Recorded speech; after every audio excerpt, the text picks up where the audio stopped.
For more now on Kevin Rudd's decision to drop the emissions trading scheme until at least 2013, Nick Rowley joins you. He's a former climate change advisor to Tony Blair and the director of green company Kinesis. He joins us from Sydney. Nick Rowley, good morning and thanks for joining us again. Good morning, Virginia. I don't think I ever need to read out to you, do I, all the immortal quotes of Kevin Rudd at the beginning of this whole process, talking about how significant climate change is, how it's a major problem, a moral problem. Australia needs to take the lead. Now it seems we're not. What's your response?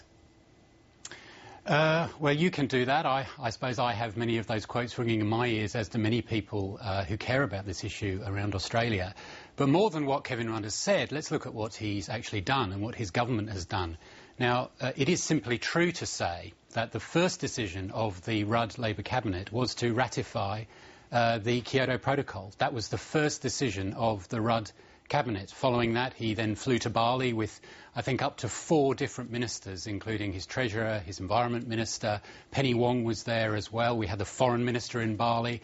And that was really at the high point of this is a big issue that has served me well in terms of becoming the leader of this country. And I want to be up on the stage and I want to be proclaimed as that leader. He's since then done a fair bit of heavy lifting. He's tried to get an emissions trading scheme through the Senate. He's failed in that. We can't be totally critical of Kevin Rudd and the government in that. The Greens have something to say on that too. They've decided to vote against what was proposed. And of course the opposition also fell apart over this issue and changed their leader. So we can't solely put the blame onto Kevin Rudd, but today certainly is pretty disappointing for people who had such high hopes of Kevin Rudd's capacity and his leadership on this issue. Isn't it also disappointing for those who just at a basic level want to see a reduction in emissions in Australia? Kevin Rudd, with all that you've described that he did earlier, he can't actually point to any reduction of emissions in Australia, can he, as a result of anything he might have done leaving aside the emissions trading scheme?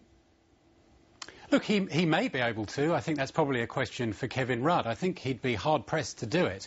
One of the things that did come out of that Bali meeting, which to my mind are 3 of the most important words in the whole area of climate policy, and that is measurable, reportable and verifiable. There are plenty of nice things that you can do in relation to climate change and sustainability, but ultimately if we're going to tackle the climate problem, we need to reduce emissions, we need to have systems for monitoring how we're doing it, and we need to openly report on that. We don't have that yet in Australia. Some levels of government do around the world, and at the moment I think that we've got a politics which is all very happy to be saying things, proposing things, up on stages, proclaiming the need for leadership over great moral challenges. But when it comes to the really heavy lifting in relation to decarbonising our economy, there's less enthusiasm. So when it comes to decarbonising the economy, Kevin Rudd has failed the leadership test, hasn't he? Thus far he has. I think one of the things that was very interesting about the way in which this news came out is it came out in I mean, as someone who used to work in government, I suppose I'm always interested in looking at the nuances of how news is communicated.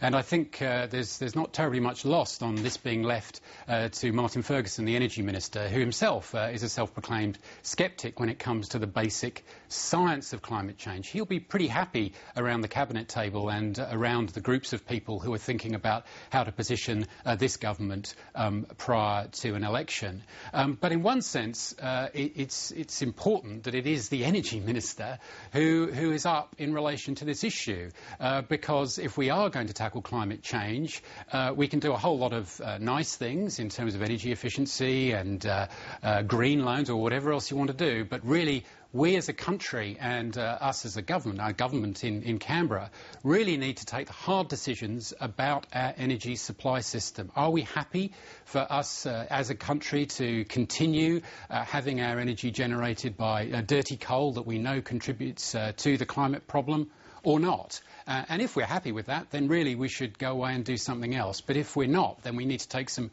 pretty tough decisions. And again, when we look at how the government chose to sell the emissions trading system, it really was a sort of low-fat chocolate mousse approach. You know, keep eating a chocolate mousse because you don't need to stop doing anything. You can just keep eating it because now it's low-fat. Ultimately, we've got to stop eating that chocolate mousse, and we've got to accept that there's a just measure of pain to actually create what could be a really exciting transformation in our economy. It seems to many people this morning, me included, that really, despite what Kevin Rudd may have said during the previous federal election campaign, his position now is no different to that of John Howard, the previous Prime Minister and the previous Leader of the Opposition as well, who was saying that a price needs to be put on carbon, an emissions trading scheme is the way to go, but you don't introduce it until 2013.